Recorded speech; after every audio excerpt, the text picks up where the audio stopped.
பெரியார் பெரியார் என்று பேசுகிற பெருமக்கள், அது பெரியார் பிறந்த மண்ணுன்னு சொல்ற பெருமக்கள் பெரியாரை வந்து பேசி ஓட்டுக்கலுங்களேன்.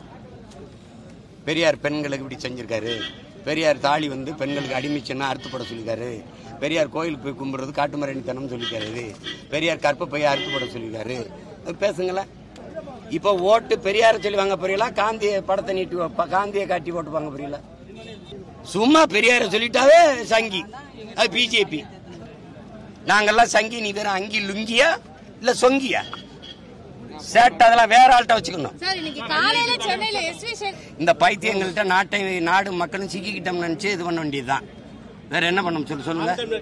இங்க பாருங்க, மாட்டு கறிங்கிறான் பாரு, மாட்டு கறிங்கிறான் பாருங்க. மாட்டு பால் குடிக்கிறவன் இடைச்சாதி, மாட்டு கருதிங்கிறவன் கீழ்ச்சாதி, மாட்டு மூத்திரம் குடிக்கிறவன் உயர்ந்த சாதி. இதான் இந்த நாடு கட்டமைப்பு.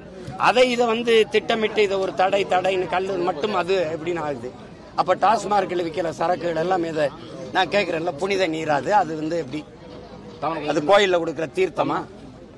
அப்ப அது எப்படி மது இல்லையா? அது அந்த மதுவை அரசே விற்கும். இதை வந்து தடை செய்யும்னா இது வேளாண்குடி மக்களை, உழைக்கும் மக்களை பாதிக்கக்கூடிய ஒன்று. அதனாலதான் கல் பதநீர் இறக்க அனுமதி கொடுக்கணும் அப்படிங்கறத நம்மளுடைய கோரிக்கை.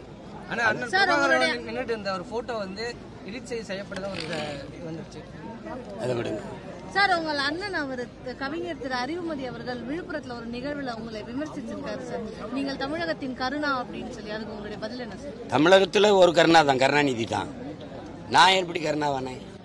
இந்த மாதிரி பேசுற எல்லாரும் தான் கருணா. இனத்தை கொல்லும் போது என்னோட பேசிட்டு இனத்தை கொன்னவன கூட நின்னுக்கிட்டு என்ன கருணான்னு என்ன? இதையெல்லாம் என் பக்கத்துல இருந்து துரோகம்னு சொல்லி கொடுத்தவங்க யாரு? நீங்க எங்க அண்ணங்க தானே. இன்னைக்கு நான் நின்று சண்டை செய்யும் போது அந்த பக்கம் நின்று என்ன கருணான்னா என்ன கருணான்னா? கருணாநிதி அவர்கள் ஆட்சியில ஒரு ரத்த பொட்டலம், மருந்து, மாத்திரை, அரிசி, பருப்பு, எண்ணெய் எதுவுமே போடாம தடுத்தது கருணாநிதி. தெரியும், கருணாநிதி தானே. உங்களுக்கு தெரியுமா தெரியாதா? அறிமதி அவர்களுக்கு, சுபவீரபாண்டியன் அவர்களுக்கு, குளத்தூர் மணி அவர்களுக்கு தெரியுமா தெரியாதா? என்கிட்ட என் தலைவர் சொல்லிவிட்டது என்ன, அந்த கடற்கரையில் ஓரத்தையாக தலைத்து விட சொல்லுங்கன்னு தானே.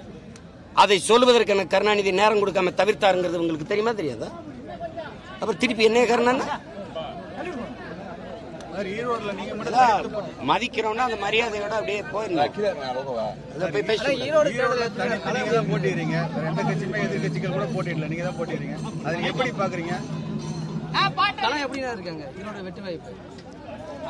களம் ரெண்டே தானே, 2 பேர் தான் போட்டி.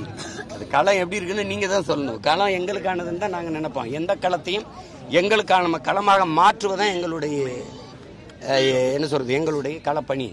எங்களுக்கான களமாக மாற்றுவோம். அதை நான் ஒருத்தன் தானே நிக்கிறேன், ஒரே ஒரு ஆளு. நீங்க இத்தனை அமைச்சர்கள், இவ்வளவு பேர், இவ்வளவு கட்சி கூட்டணி வச்சுக்கிட்டு எதுக்கு ஓட்டு காசு கொடுக்குறீங்க? பெரியார் என்று பேசுகிற பெருமக்கள், அது பெரியார் பிறந்த மண்ணுன்னு சொல்ற பெருமக்கள் பெரியாரை வந்து பேசி ஓட்டுக்கலுங்களேன். பெரியார் பெண்களுக்கு இப்படி செஞ்சிருக்காரு, பெரியார் தாலி வந்து பெண்களுக்கு அடிமைச்சுன்னா அறுத்துப்பட சொல்லியிருக்காரு, பெரியார் கோயிலுக்கு போய் கும்பிடுறது காட்டுமரணித்தனம் சொல்லியிருக்காரு, பெரியார் கற்பப்பையை அறுத்துப்பட சொல்லியிருக்காரு, பேசுங்களேன். மது குடிக்கிறது, மது எந்த நாட்டில் தடை இருக்கு? இங்க எதுக்கு தடை செய்யணும்? அது மனைவியோட உறவு வச்சு கூடாது, படக்கூடாதுன்னு சொல்றதுக்கு சமமா இருக்க அப்படின்னு பேசியிருக்கிறாரு. இதுல கொஞ்சம் பேசுங்களேன். தமிழை சனியன்ட்டாரு, காட்டுமராணி மொழின்ட்டாரு, முட்டாப்பைய பாசைன்ட்டாரு, தமிழ் சனியனை விட்டு ஒழிங்கெல்லாம் பேசிட்டாரு. அப்படி கொஞ்சம் பேசுங்களேன். சீமான் பெரியாரை வந்து விமர்சிச்சுட்டாரு, அவருக்கு ஓட்டு போடாதே. சீமான் பெரியாரை விமர்சிச்சுட்டாரு, ஓட்டு போடாதீங்கன்னு ஒரு தடவை பேசுங்களேன். வந்து இப்ப ஓட்டு பெரியாரை சொல்லி வாங்க போறீங்களா, காந்திய படத்தை நீட்டி காந்தியை காட்டி ஓட்டு வாங்க போறீங்களா? பெரியாரை காட்டி ஓட்டு வாங்க போறீங்களா, காந்தியை காட்டி ஓட்டு வாங்க போறீங்களா? அப்ப எங்க உங்க கோட்பாடு, எங்க உங்க கொள்கை வழி நின்று ஆட்சி செய்த ஒருவனுக்கு கோடிகளை கொட்டி வாக்க பறிக்க வேண்டிய தேவை ஏன் வருது? பெரியாரை எதிர்த்துட்டாவே எல்லாம் வந்துருது, மதவாதத்துக்கு ஆதரவா போயிருதுன்னா பெரியார் எந்த மதவாதத்துக்கு எதிரானவன்? யார் சொல்ல வர்றது? கிறிஸ்தவன், இஸ்லாமியன் நம் எதிரின்னு சொன்ன பிறகு சொல்லியிருக்காரா இல்லையா? அப்ப எந்த மதத்துக்கு எதிரானவர் அவரு? சும்மா பெரியார சொல்லிட்டாவே சங்கி, அது பிஜேபி. ராஜாஜியோட கூட்டணி வச்சு பதவிக்கு வந்தது யாரு? ராஜாஜியோட கடைசி வரை கூட்டணி ஆரிய தலைவர், நீங்க சொல்ற சோக்கால்டு பார்ப்பன தலைவரோட கடைசி வரை நட்போடு இருந்தது யாரு? பாரதிய ஜனதாவின் தாய் தளம் ஜனசங்கோட கூட்டணி வச்சது யாரு? அதனுடைய செயற்கழகம் பாரதிய ஜனதாவோட கூட்டணி வச்சு பதவி வச்சது யாரு? திராவிடம் அதிகாரத்துக்கு போடவே ஆரிய தலைமையோட கூட்டணி வச்சு கூட்டாளி. நாங்க கூலிகள்ங்கிறீங்க, நீங்க கூட்டாளிகளா போனீங்க.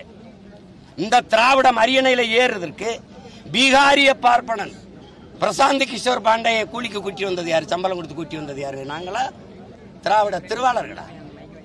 பிரசாந்த் கிஷோர் பாண்டே ஆரியர் இல்லையோ? அவருடைய ஸ்ட்ராட்டஜி தேவைப்படுது. இப்ப ராபின் சர்மாவை கூட்டி வரீங்களா, அவர் ஆரியர் இல்லையோ? இது அவங்க ஆரிய எதிர்ப்போ? நீங்க மேல ஏறுறதுக்கு அவன் பக்கத்துல வர வேண்டியது இருக்கு, அவன் மூளை தேவைப்படுது.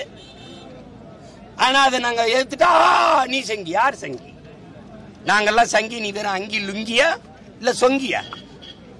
சேட் அதெல்லாம் வேற ஆள்கிட்ட வச்சுக்கணும். சார், இன்னைக்கு காலையில சென்னையில எஸ்.வி. சேகரோட தந்தை பேர்ல ஒரு ரோடு வைப்போம் அப்படின்னு சிஎம் அறிக்கை விட்டுருக்காரு சார். அந்த ஒரு நிகழ்ச்சி மேல அதை எப்படி பாக்குறீங்க? ஆரிய கூலி, ஆரிய பற்று, ஆரிய விசுவாசம், ஆரிய கூட்டாளி, வேற எதுவும் சொல்லிருக்கா? ஐஐடி இயக்குனர் வந்து சொல்லியிருக்காரு. அவர் நாடகம் போடும்போது ஐயா ஸ்டாலின் முதல்வர் படமும் துணை முதல்வர் படமும் இருக்குது. உலகத்துல நீங்க கற்பிச்ச பகுத்தறிவு உயிரோட இருக்கிற 2 பேர், ஸ்டாலின் ஐயா தம்பி உதயநிதி, 2 பேர் படத்துக்கும் ஒருத்தர் ஆரத்தி காட்டிக்கிட்டு இருக்காரு. அங்க அறநிலையத்துறை அமைச்சர் ஐயா சேகர் பாபு, மாநகர தன் தாய் அவ பிரியா, ஐயா தயாநிதி மாறன் 3 பேர் நின்று கும்பிட்டுக்கிட்டு இருக்காங்க. பெரியார் கற்றுக் கொடுத்த பகுத்தறிவு, கடவுள் மறுப்பு. எப்படி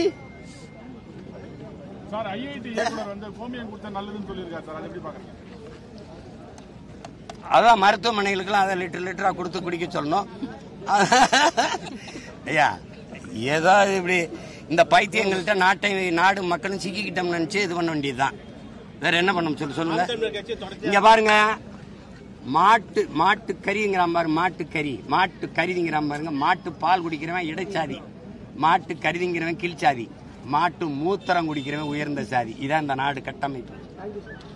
இந்தியாவில தான் உலகத்திலே நெய் எரிக்கப்படுது, பால் கொட்டப்படுது, மூத்திரம் குடிக்கப்படுது. இந்த நாட்டில் நீ சிக்கிக்கிட்ட, நானும் சிக்கிக்கிட்டேன். தப்பிக்கிறதுக்கு ஒரே வழிதான் இருக்கு, ரெவல்யூஷன், பொலிட்டிக்கல் ரெவல்யூஷன், அரசியல் புரட்சி. அது ஒன்றை தவிர இந்த திராவிட ஆரியெல்லாம் வெவ்வேறு கிடையாது, ரெண்டும் ஒண்ணுதான். நாம் தமிழர் கட்சி அரசியல் தொடர்ச்சியாக தனித்து போட்டிட்டு வருது. தேர்தல் நேரத்தில் பல முனை போட்டி இருந்த நிலை தற்போது இருமுனை போட்டி நிலை வருது. எதிர்கட்சி எதற்கு ஆதரவு நாம் தமிழர் கட்சி கேட்கும். நாங்க வாலும் வேலும் ஏந்தி போரிட்ட மறவர்கள், பூர்மையா ஒரு வேல் தான். எத்தனை பேர் வந்தாலும் குத்தி கிழிக்கிற வேல். அது வலிமை மிக்க போராது நாங்க செய்வோம். எங்களுக்கு கோட்பாட்டு வலிமை இருக்கு, கொள்கை உறுதி இருக்கு, உழைக்கிற ஆற்றல் இருக்கு, இளைஞர்கள் படை இருக்கு, இளம் பெண்கள், இளைய தம்பி தங்கைகளின் படை இருக்கு. களத்துல நிப்ப எதை பற்றியும் கவலைப்பட மாட்டோம். எதுக்கு ஆதரவு? எது மக்களை நம்பி மக்களோடு நிக்கிறவனுக்கு எதுக்கு? மக்கள் தானே ஆதரவு. மக்களுக்காக மக்களிடம் வந்து ஒருவன் மக்கள்கிட்ட தானே ஆதரவு கேட்க முடியும். நான் வேற யார் கேட்கணும்? மக்கள்கிட்ட ஆதரவு கேட்டு தான் இத்தனை லட்சம் மக்கள் என்னை ஆதரிச்சிருக்காங்க, மறுபடியும் ஆதரிப்பாங்க. மத்திய அரசும் மாநில அரசும் மக்களிடம் நடிக்குதுன்னு சொல்லியிருக்காரு சார். அதை பத்தி உங்களோட கருத்து? மக்களிடம் நாடகம் ஆடுது. அது சரிதான், அது சரிதான். ஏமாற்றுதுங்கிறத அவர் சொல்றாரு தம்பி, அது சரிதான்.